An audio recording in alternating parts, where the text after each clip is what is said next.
the demand for high quality coffee is ever increasing, but at the same time climate change makes the supply of that quality coffee more challenging. Stefan, welcome to the show. Thanks for joining us. I am somebody that truly believes in inclusive leadership. Diversity of thought is extremely important. It is about making a positive impact wherever I can to leave positive footprints or a positive legacy. We don't buy coffee on the New York Stock Exchange, for example. We work together with about 170,000 small farming communities. I've been really fortunate to be able to visit those farms in different parts of the world, Colombia, Indonesia, Costa Rica, and you can really firsthand see the impact that we have on those farming communities, and that is extremely inspirational. We need to make an impact. Just only that gets me out of bed every morning and try to be better and improve this organization to be able to give back to those communities.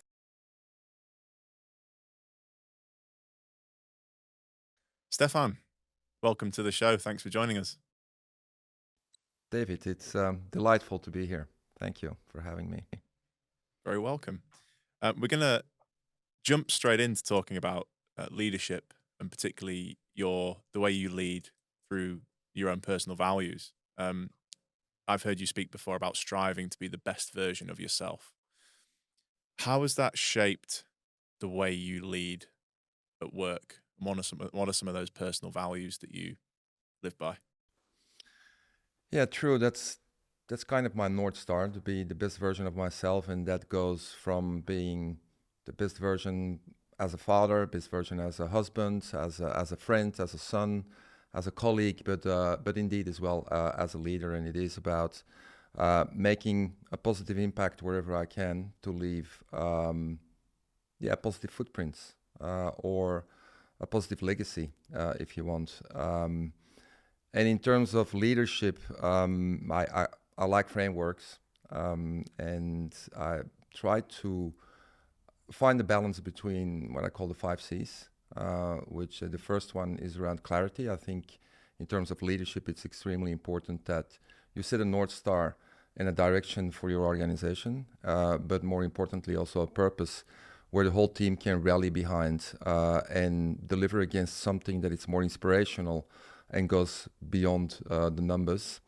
But it also comes with a strategy to lead to the realization of that purpose and that vision.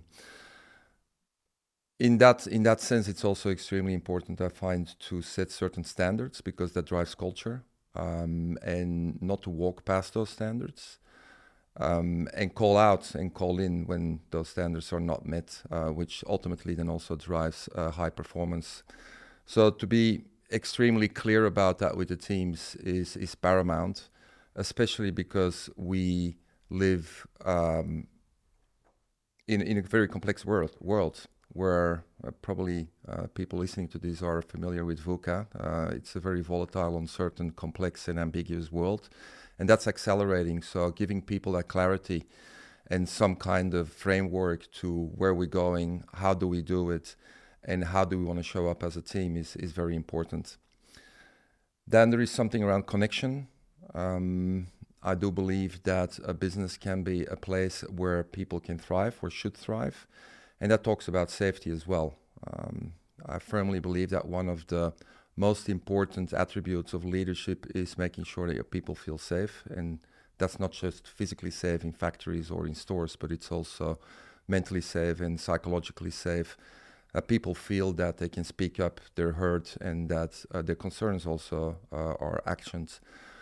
The third C is around collaboration. Where I really truly believe that's where the magic sits. It is making sure that silos are broken, not just between departments, but also between senior leadership and extended leadership and people on the front line, to make sure that communication flows, then again everybody lives towards that purpose and towards that vision. Care is an extremely important one to me. As leaders, we're just one of the leaders in a long chain of people that are custodians of the brand, customer experience, and the business. And there's a lot of people that have done an amazing job to bring the brand where they are before me. And it's really caring about that legacy and leaving that legacy in a better place for the people that come after me. But it's obviously also caring for consumers, caring for the brand, caring for the customer experience, caring for the people. And when I talk about people, it's not just our employees, but also our customers and communities on where we operate as an organization. And then lastly, I think a very important leadership attribute is also courage, where you dare to speak up when it matters, and you show vulnerability. And I think vulnerability is a concept that people sometimes confuse with showing weakness, but I think it's actually showing strength and raising your voice or your concerns where you feel where it's needed to drive your business or your culture forward. Fantastic. And as a man who likes frameworks, as you said before, and you explained that so clearly, thank you. How did you go about creating that particular framework? Is that your own original? Have you pulled from sort of different influences? How did you come up with that? Yeah, I'm somebody that it's very passionate about leadership and culture. So I read a lot. I listen to a lot of podcasts.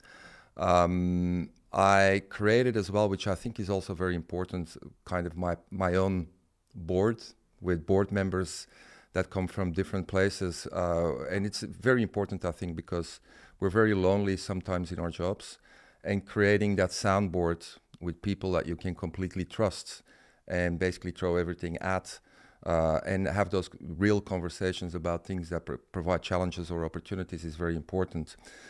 And I guess what I'm trying to get to is all that input kind of landed at those 5 C's, because reading and listening and talking to people gives you a few nuggets, and you don't need to adopt everything, but automatically and organically you pick out the things that really resonate authentically with yourself, and that's where you shape your own form of authentic leadership.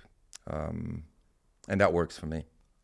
And have you over time sort of created that framework from taking those nuggets, and you've made notes and you've eventually landed on these 5 C's?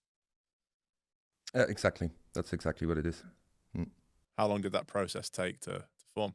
I think at some point you land at a certain age, and where you said, okay, you get into this self-discovery phase, and you really want to try to understand what is it that got me here, and what's built my leadership style, and what are the leadership attributes that I think are very important.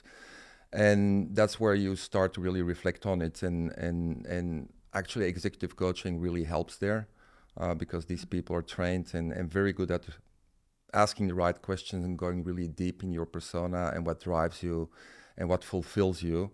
And that's how I landed on that framework. So it's not something that I built myself. It's really also people that help me to really understand myself and create awareness about what fulfills me, but also where I can make the biggest difference.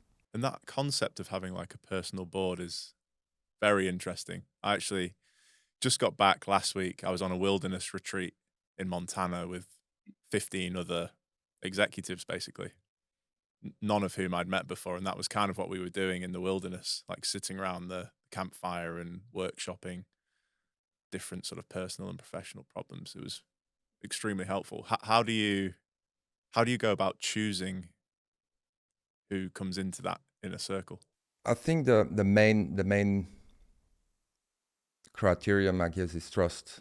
You need to be able to have a very strong relationship based on trust, so that you can basically put everything on the table, be extremely vulnerable, and knowing as well that these people will come with a very different perspective. That's why the diversity in the people that you reach out to is extremely important as well, so that you again get different inputs and you land in a spot that is really authentically your own. So different views is very important. Relationship of trust is very important, and it's in a way also somebody that has demonstrated a certain leadership, whether that's in business or in life or in sports, that also resonates very much the one that you can aspire to or live up to. And do you do sort of semi-regular one-on-one calls with those people? Do you do it like a board meeting or a board call? How does it work? So with some of them, it is a regular call. That's probably people from within the Nestle or the Nespresso world. But there's also friends that had an amazing career in terms of leadership or leading businesses. Some of them leading businesses through transformation, some of them through startups. So that brings that diversity as well. And that's more when something pops up and it's like, okay, I feel like talking to this person. And I'm very fortunate and grateful that these are people that are just happy to pick up the phone anytime that I reach out to them. Leadership sometimes is a bit of a team sport. Like obviously you're the CEO, and yes, the onus is on you to generally lead as often as you can. But there's always those times when we kind of need those people around us um, to sort of help and support. Can you think of a moment where your team really lifted you in a way that you'll not forget? I think it's not just a moment. I think I'm probably fortunate that I have an amazing team that lifts me up constantly. I am somebody that truly believes in inclusive leadership and in servant leadership, which means you definitely don't do it alone. Against diversity of thought is extremely important. So that's why your senior leadership also has to bring that to the table. I think I always focus on intentionally bringing people together with different views and different angles. And then it's when you're around the boardroom or around the table in the boardroom, it's important to invite those different perspectives. And it's also very often the person that is the quietest and sits in the corner of the room that has the most interesting perspective. So I'm very conscious to make sure that I invite all those different views.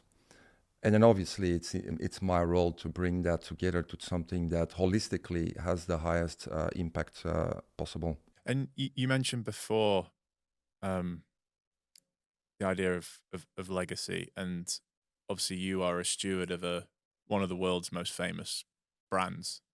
Um, what what obligation do you feel to the leaders who came before you, and also to the ones who will come after? Yeah, it's one of the things that really struck me by reading a book actually, which is called Legacy, which is actually using the All Blacks in New Zealand as and their culture on how they take care of the legacy that the rugby players that came before them take on the jersey, and looking at that and really have this incredible intention to leave that in a better place. And that really inspired me and brought that awareness to me as well. So really standing on the shoulders of giants that have built this brand from scratch in ANZ over the last 30 years. So we're celebrating 3 decades of our brand in Australia and New Zealand, and 4 decades globally. And that growth, but also the impact that our brand has, is something to cherish and to really take to the next level. And I take that very seriously, and I look at it as really a privilege to be able to do so, and for people to give me that trust to take that to the next level. And it's also because we're a brand and an organization that's so purpose-driven that it's really driving good. Literally, purpose of our business is being a force for good, which happens in a lot of levels. It is through our AAA sustainability program, which is around ethical and sustainable sourcing with farmers around the world. So we don't buy coffee on the New York Stock Exchange, for example, but we work together with about 170,000 small farming communities. And we, through agronomists, have a very strong program to really drive productivity, to drive quality, but also improve the livelihoods of those farmers. And I've been really fortunate to be able to visit those farms in different parts of the world, Colombia, Indonesia, Costa Rica, and you can really firsthand see the impact that we have on those farming communities. And that is extremely inspirational. And just only that, gets me out of bed every morning and try to be better and improve this organization to be able to give back to those communities. But it's also locally that we think we need to make an impact, because we should also cherish the fact that we can be able in Australia and New Zealand and as a multinational. So we also look at giving back to local communities through an organization which is Too Good Co, who looks after women and gives women a new future that's gone through adversity in their lives. And I spend a lot of time in their organization as well, and the whole business actually through volunteering. And that inspires as well. And at the same time, we also want to listen to our consumers, and they can actually come with charities to us through our Care for You fund. That allows us to give back to smaller communities as well, and to smaller organizations or charities within those communities. So the fact that we're really making a positive impact as a brand and as an organization, again, drives me to leave this organization in a better place for the people that come after me. Mm. And what's one of the experiences you've had, whether it was one of the trips to Indonesia or Costa Rica or locally? Can you think of a specific story or case that you could share with us that kind of really made you feel proud and sort of motivated to do more? Yeah, we strive to get as many people as possible, or employees as possible, to these farms, because the experience is truly inspiring. It's just, you're being received, and there's always tears involved on both sides. You're being received as friends almost, and as people that really help those farming communities to build a better future. And it's actually sustainability at the heart, because given the fact that the demand for high quality coffee or specialty coffee is ever increasing, but at the same time climate change makes the supply of that quality coffee more challenging, it is our duty of care as well to make sure that the supply of that high quality coffee is sustained as well. So that's why over the last 40 years we've been investing in those farming communities to make sure that a farmer has a proud, thriving business that he's proud to give also to the next, to hand over to the next generations. Because you can imagine if a son or a grandson looks at his grandfather is working for 50 years on the land, and which is hard, and doesn't really have a pension to have access to and to really enjoy that pension. That is not something that a grandchild can aspire to, and they would probably then go to the city to look for a better future. So what we've seen in the farms or what I've seen firsthand in the farms that we work with, is that through the impact that we have, those are thriving organizations that can be handed over to next generations, and that then again ensures sustained supply for us as an organization, and to commit to that quality to our consumers as well. What impact do you think that commitment to sustainability, to investing in these communities, what positive kind of commercial impact do you think that's had on Nespresso? Yeah, I think the fact that it's inherently part of our DNA makes it actually an organization where everyone, so it's about 1,000 people in ANZ, but globally about 14,000 people, really rally behind that purpose at being a force for good. So you have a massive group of extremely passionate people, and that transpires into the customer experience, the brand experience that consumers can have through our brand. And ultimately, I'm a firm believer that drives also commercial success. So it is a purpose that drives an employee experience, that drives an exceptional customer experience and brand experience, and that results ultimately in commercial success as well. And commercial success is then again part of that triangle between profit, people, and planet, because then we can reinvest again in those farmer communities, in the customer experience, and in the brand experience. So that becomes then, as such, a virtuous circle. And talk to us a bit about so there's a concept you guys have called creating shared value, I believe. Talk to us about what that means in practice at Nespresso. Yeah, it talks about having a positive impact through the whole value chain.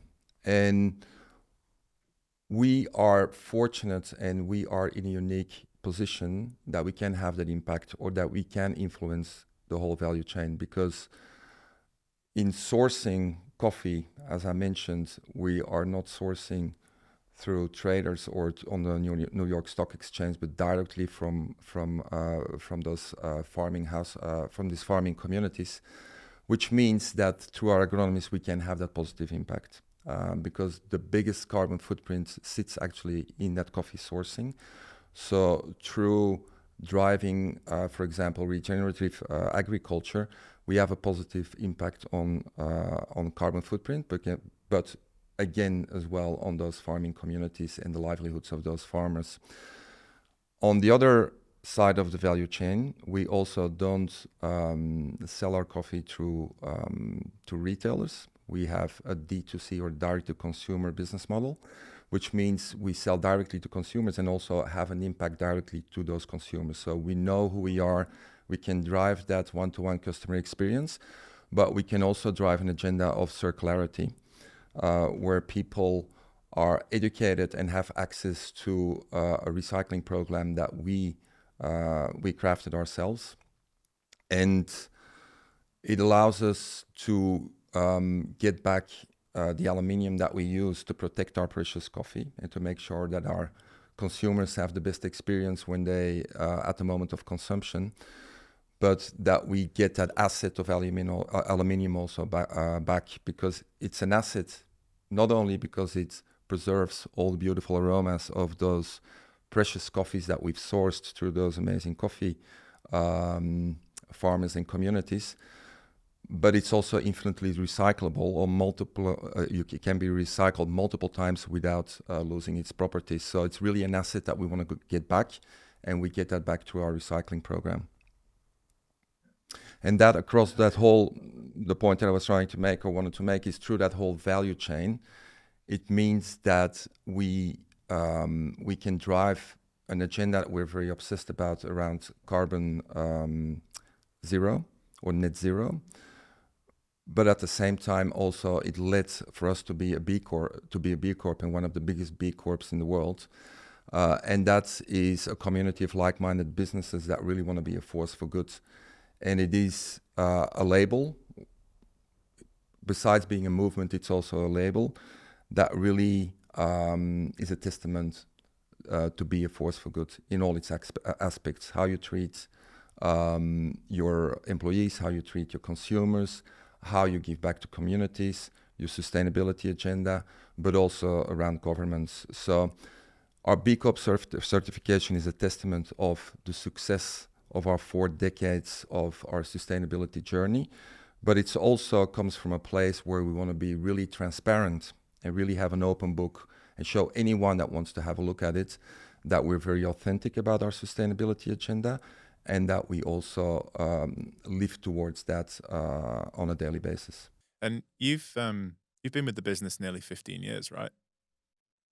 Yes. Does that sound about right? Yeah. How did things change after that B Corp certification came, or did they change? Was it just kind of that was how Nespresso was run anyway? So. Yeah, it didn't really change, I think. Again, our Positive Cup program, which is our holistic sustainability program, has been part of our DNA for the last 4 decades, since its inception. So we started the brand in 1986. In 1991, we had our first recycling programs. So it goes back a long time. And again, B Corp was more about showing that transparency, but also creating that accountability for ourselves, because it needs a recertification every 3 years, and you constantly need to raise the standards in order to get that recertification. So it's really about accountability and transparency rather than a change for the organization itself. And on the recycling side, we've actually been fortunate enough to have 2 or 3 CEOs on the podcast so far who are running recycling, waste management businesses in Australia. How successful is the recycling in terms of the collection of the aluminium? Like you said, would you like to see that increase? Are you happy with where it's at? What does it look like there in Australia? I guess until it's 100%, it's never enough. So as such as a bespoke recycling program, you could say that it's when you benchmark it with other recycling programs, it's extremely successful. So we globally get back about 35% of the aluminium that we use in our capsules. And by the way, the aluminium that we use is already made up of a minimum of 80% recycled aluminium. But we always have to strive to be better, and it is an extremely complex topic. I guess the ultimate goal is to have it within the recycling streams through curbsides, but that makes it extremely complex because Australia is made up of hundreds of councils. They all have their own recycling standards. So it is a lot of lobbying with government bodies, with recyclers, in order to strive for that curbside recycling, because that makes it's the easiest possible way for consumers to recycle. But in the meantime, we continue to be obsessed about optimizing our own recycling program so that it becomes more easy for consumers to give back that asset of aluminium. And when we get the capsules back, we have our own recycling facility north of Sydney that separates the coffee from the aluminium, and the aluminium gets repurposed into new aluminium products, and the coffee is used for fertilizers. So they're really assets. We don't really look at it as waste. They're really assets. So that's why we're so obsessed and so passionate about getting that back. How do you balance local innovation in, say, Australia and New Zealand while being part of this global brand? I think we have a governance model that works really well. The head office in Switzerland has a constant narrative or feedback loops to make sure that they can deliver to the markets what the market needs. And at the same time, we make sure there is a consistent execution of the brand across the plus 60 markets that we're present in. So that works really well. I think it is a fluent communication stream or communication loops that make sure we get what we get to deliver an amazing brand experience and a customer experience to consumers. Locally, of course, given coffee is such an emotive product, locally the execution needs to be relevant to the consumers and relevant to the local culture. And that's where that's the role that we need to play. We need to have extremely strong insights in what our consumers want in terms of experience, in terms of brand experience, and in terms of also the coffees that they like to drink and what the coffee culture is in those countries. And that's where we have a mandate and the opportunity to be very locally relevant. Was there anything that surprised you about the kind of coffee culture in Australia and New Zealand when you arrived from Europe? Very much. It is Australians and Kiwis or New Zealanders are very discerning about their coffee. They're obsessed about coffee as well. And I also learned to appreciate how much coffee is part of the social fabric. So on every corner, you have a coffee shop run by independents, so not big brands. People love their local barista and how that local barista makes their coffee, know their name, etc. And that's something that we as a coffee brand also need to appreciate. So we are all for good coffee. And it's not for us to compete with that because we appreciate that as well. But we have an incredible opportunity to also have a place in the Australian and New Zealand coffee landscape, because we can bring that barista experience also at home, where everybody can be their own barista and at a touch of a button in 10 seconds make a very consistent, very high quality coffee that is has as a basis has sustainable and ethically sourced coffee. So we have our place, and we know what that place is. And we appreciate very much the Australian and New Zealand coffee culture, which is one of the leading coffee cultures in the world and is driving trends globally. So I certainly didn't know that when I arrived as a Belgian in this market, but it definitely grew on me. I agree completely. I lived in the Northern Beaches for a while, and the quality of the cafes and what they were serving was just phenomenal. I thought I was really impressed. Mm. What emerging consumer behavior are you seeing that could kind of shape the industry over the next few years? Good question.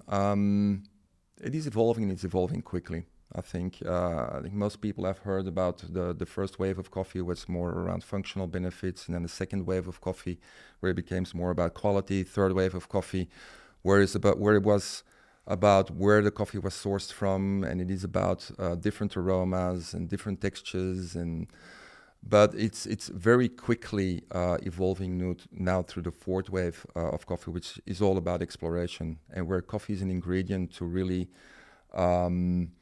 drive a sense of indulgence and experience coffee in very, very different ways. And that is around using coffee in recipes. It is iced coffees, a massive trend and ever growing, especially with younger consumers, but also coffee in cocktails. Well, in Australia and New Zealand, the espresso martini has been a staple for a long time, but you can also see coffee-infused Negronis, etc. So it becomes a very versatile ingredient, I think, to be part of more consumer experiences than it was in the past, where it was more of a pick-me-up in the morning. Now it's much more occasions to indulge yourself in or have a shared moment around coffee with friends or with family from morning to the evening. So that's an extremely interesting and inspiring trend for our brand as well, because we can really cater to those occasions, given the system that we have and the different beverages that the system can produce, especially with Virtuo, which is the evolution of our legacy system, which is original line, where through Virtuo you can really create those different beverages again at the touch of a button as a consumer, and replicate those trends that are emerging in coffee shops and cafes and out of home, at home as well. My wife introduced me to a coffee tonic the other day. That was an interesting. Yeah, that is indeed part of it. Yeah, that had a different kind of phase. It was really interesting. There were kind of 2 or 3 like clear kind of taste phases that you go through. Yeah, and that's one of the trends, I guess. Coffee is seen as something that's refreshing as well, especially in a climate like Australia and New Zealand, where summers tend to be hot, where in the past it was more a morning drink, and it's warm and it's comforting. Iced coffee, tonic coffees, matcha coffees. These are things that more talk about the refreshing attributes that those drinks can have, which is definitely one of the emerging trends as well. And after, like we say, after almost 15 years in the business, what are you most excited about for the coming years? What is it that's going to keep you so kind of excited and engaged about Nespresso? Yeah, I think what led to the success of Nespresso is really bring that third coffee wave into the homes of people and really replicate that barista out-of-home experience within their homes. I think we can recreate that again with those new emerging trends. So that fourth wave of coffee, especially through our virtual system, I do think we can disrupt the world of coffee again, and that's very exciting to be part of. And I think most brands are also looking at what can we do to recruit younger consumers. And I think we have the right elements in terms of brand customer experience, but also in terms of the innovation that we have around products, both machines and coffees, to really tailor to those trends and attract younger consumers through that as well. So super excited to, again, disrupt through our brand and inspire consumers to explore more around coffee. Yeah. And what will those systems look like? Is that going online onto an app and creating a drink that way? How will that work in practice for the consumer? When I talk about systems, it's more our new coffee system. So original line really talked to recreating or creating an espresso experience. So the typical Italian espresso or espresso-based coffees, which is flat white or a cappuccino. Virtual line or the capsules that we use in virtual line have a barcode that is really the DNA of that specific capsule in terms of the texture, the length of the extraction, the boldness of the extraction, but also flavored coffees that are specifically designed for iced coffee. and the technology in the machine identifies that barcode and delivers the best in-cup results that tailors to that recipe or to that specific capsule. So it gives you the opportunity to really, at the touch of a button, through that DNA or that barcode, and to really deliver to a much broader spectrum of drinks than just an espresso or a flat white or a latte. But obviously, digital is important as well, now that you touched on it. So we're looking at, through our app or through our website, etc., to make it as easy as possible for our consumers to work with us and to discover that whole new world of coffee, and really help them to explore and educate them about what coffee can do in terms of recipes and drinks. Very cool. We have a bit of a tradition at the end of each episode where we give each guest the same 2 questions. So I'd just like to throw these at you now. Okay. What's one thing you've changed your mind about recently, and why? It's probably one of the things that is at the same time one of my strengths, or has driven my personal success, but at the same time can also be something that holds me back, and that's responsibility. So I have a high level of responsibility, private life, work life, but it can also be very stifling if you overplay that. So if you feel, if it's too high level of responsibility, it can drive the wrong outcomes, which is you can get frustrated or anxious about stuff, or worry too much, or overthink things. So having that awareness, I think I realized that I need to downplay it sometimes in order to be more effective or efficient in how I work. So that was probably one of the biggest insights lately, to really be aware on when I overplay that strength. And does that result in perhaps trying to control things that you maybe can't control sometimes? Yes, 100%. That's definitely one of the things. Know what your circle of influence is, your circle of control, and put that in perspective. Yeah. Definitely. Yeah. And what's one thing you've not changed your mind about, which is a belief that you'd really want to share and reinforce to help others?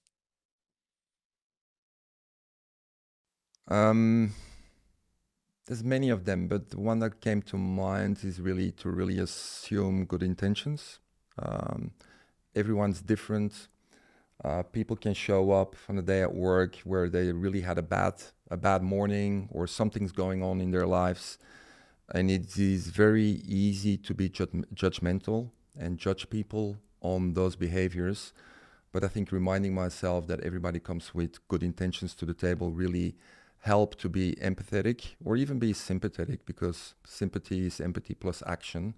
And I think as in leadership, it's very important to understand the human before the employee. So it's human first, employee second. And that mantra of always assume good intentions helps me massively there, I think. That's great advice. Makes your world a lot brighter if you presume people are trying to do the right thing. And also, it's Yeah, rare that people are actually proactively trying to do harm. Yes, on the odd occasion, someone's trying to, but that's a rare case. that's a rare case, and it's just I just firmly believe that nobody gets up in the morning and says, "Okay, I'm gonna be a terrible version of myself at work." That's Completely. Stefan, thank you so much for today. It's been a pleasure. pleasure getting to know you and learn more about, such an iconic brand. And thank you again for your time. Thank you, David. Pleasure.